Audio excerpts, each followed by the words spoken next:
E nessa BGS, a gente conversou muito, tipo, sobre a vida, sobre nossos problemas, e batia muito uma coisa com a outra, sabe? Se encaixava.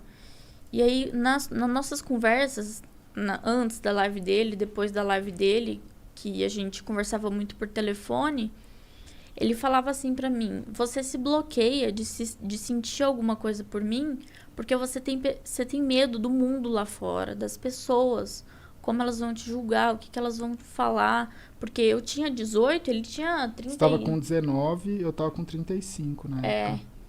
Então, tipo, era muita diferença de idade. Sim. E eu fiquei pensando, eu falei, mano, o que meus amigos vão falar pra mim? Tipo, o que meus amigos já não gostavam dele. Então eles já falavam, meu, cai fora, esse gaulês não presta, tipo, o cara usa droga. Aí eu falava, mano, o meu irmão chegou a falar pra mim, esse cara tem cara de drogado.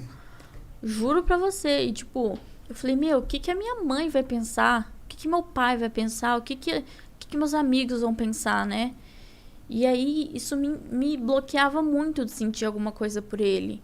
Então, eu fui meio que me abrindo com ele aos poucos, falando, olha, eu não consigo sentir alguma coisa por você por conta desse bloqueio que eu tenho do mundo, né, lá fora. Aí ele falou assim, mas você prefere escolher o mundo lá fora ou você prefere ser feliz? Tipo, dá uma oportunidade, dá uma chance, sabe?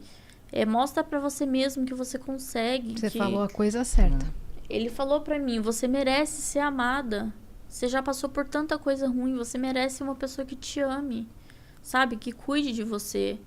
Então, aos poucos, eu fui gostando dele. Só que ele tava nesse relacionamento que já não tava dando certo. Aí, o que aconteceu? Não, já tinha terminado. Nessa época aí que a gente tava nessa conversa. Então, foi na BGS. Então, na BGS, Na BGS já tinha. Você tava no vai e vem. Tava? Tava, eu Tinha lembro. terminado e voltado? Não, tipo Não, assim, eu já não tava... pra terminar, mas eu não tinha... Eu acho que nessa época aí eu já não tava mais encontrando, porque ela também não era daqui de São Paulo. Não, tava na época do, tipo, não vou ver mais, mas eu preciso ainda botar um ponto final, entendeu? Saquei. Uhum. E No seu coração meio que já tinha acabado. Isso. Então, eu falei, olha, você precisa resolver essa questão do seu relacionamento, né? Porque eu não posso ficar com uma pessoa que namora, uma pessoa que tem uma pendência, né? E aí ele falou assim, não, tá, eu vou resolver isso. Aí ele foi, terminou com ela e falou pra mim, pronto, tô resolvido. Aí eu falei, nossa, aí agora você se resolve. Aí eu pensei, né, e tal... E fui deixando rolar. Conforme o tempo, teve um dia que eu acordei, falei, meu, eu amo esse cara. Aí eu mandei no WhatsApp dele, falei, eu te amo. Aí ele ficou feliz, nossa, ele ficou super feliz. Ele me ligou, falou, não acredito, que não sei o quê. E aí a gente começou a se encontrar mais vezes. Eu ia pra casa dele todo final de semana, no meio da semana, o mês inteiro. E Quando viu, já era. quando vi... Aí já não me importava mais com o que as pessoas pensavam, já não me importava mais com o que, sabe? Aí levei ele pra casa da minha mãe, porque meus pais são separados, né? O meu pai traiu minha mãe e eu fiquei morando com ele em Sumaré. Mas por conta das minhas amizades, eu fazia curso de inglês lá também. Então eu meio que fiquei presa lá e eu vivia com o meu pai, né? E era assim, aquilo não era vida. Sabe? E ele mesmo falava pra mim, isso não é vida que você tem. Então, vamos procurar um apartamento, vamos morar junto, vamos, sabe, seguir adiante, seguir a vida. Você se sentia presa? Me sentia não, muito... É um pouco mais forte, né? É um pouco mais forte, assim. Era um relacionamento meio que abusivo, né? Assim, entre pai e filho, era abusivo, né? Era muito abusivo. E quando era com a minha mãe, também era abusivo com a minha mãe. Por isso que ela pegou e foi embora. Ela foi pra casa do meu avô, que hoje é falecido, né? Tem uns 2 meses. Uhum. E ela mora lá no interior, mas ela tá ficando aqui em casa, né, com a gente. E aí, parte que eu parei? Da parte que você morava, que tinha com os problemas. Morava com meu pai. Então, tipo assim, eu tinha que fazer o que meu pai queria... Eu tinha que fazer tudo que ele mandava, senão o pau comia. Aí ele gritava comigo, falava, mas você tá morando na minha casa, você tem que fazer o que eu mando, sabe? E aí apanhava, e aí ficava sem computador, eu não podia jogar, porque eu comecei a jogar com 9 anos de idade, né? Eu comecei a jogar com meu irmão, eu tenho um irmão de 26 anos, e ele me ensinou a jogar, e aí desde pequenininho eu comecei a jogar e tal. E foi uma coisa também que me conectou a ele, foi os eventos de jogos, que a gente sempre ia e tal, e a gente se trombava. E, cara, era insano, né? Mas, assim, o que eu tinha ali com meu pai na casa não era vida. Então, aí eu peguei e falei pra ele, não, vamos. Aí eu comecei a procurar apartamento. Eu demorei 5 meses pra achar um apartamento. Aí eu falei pro meu pai, eu falei, olha, tô me mudando, vou pra Alphaville e você fica com a casa, né? Aí meu pai ficou sozinho em casa, sem ninguém. Eu fui morar com ele. Aí hoje até hoje a gente mora junto, desde 2019. E acho que foi basicamente isso, né? Acho que foi 2019 a gente mudou, né? 2019. Qual foi a reação do seu pai com a sua saída? Ele ficou bastante triste, mas assim...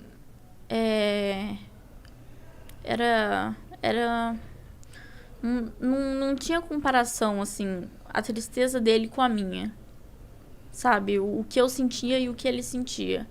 Então, eu acho, assim, que infelizmente o meu pai, ele é uma pessoa digna de dó. Porque ele fez muito mal pra mim, pra minha mãe, pro meu irmão.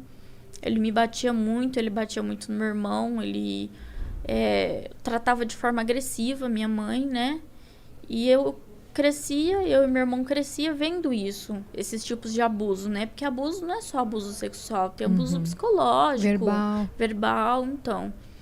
E a gente foi crescendo vendo isso, né? E o meu pai sempre humilhando minha mãe, humilhando a gente. E a gente meio que cresceu assim, né? E eu precisei amadurecer muito cedo. Então, desde nova eu já entendo um pouco das coisas, do mundo, como que era, como que funcionava. E pra mim foi bem difícil, né? Porque relacionamento pra mim nenhum dava certo, era sempre traição. Aí não podia confiar em amigo, porque teve o problema que eu fui estuprada, né? Eu tinha 17 anos e eu contei pros meus amigos, né? Eu falei, olha, aconteceu isso comigo. E os meus amigos, eles davam risada. Eles falam, pô, isso não é assunto que se brinca, você tá zoando com a nossa cara. Eu falei, não, eu tô falando a verdade. E eu fui na polícia, a polícia falou, olha, não tem o que a gente fazer. Aí, tipo, ninguém queria nada com nada, ninguém queria me ajudar, eu não tive apoio de amigo. Não deram importância, assim. Minha mãe só chorava, meu pai colocava a culpa na minha mãe, meu irmão falava que era mentira.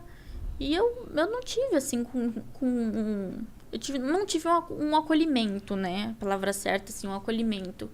Então, eu meio que vivi isso sozinha. Então, foi muito difícil pra mim. Eu precisei amadurecer muito cedo e falar, não, eu vou passar por isso. E eu não passei por psicólogo, não passei por psiquiatra, não passei por nada. Eu fui no médico, fiz os exames, tomei muito remédio. Assim, eu quase morri nessa época.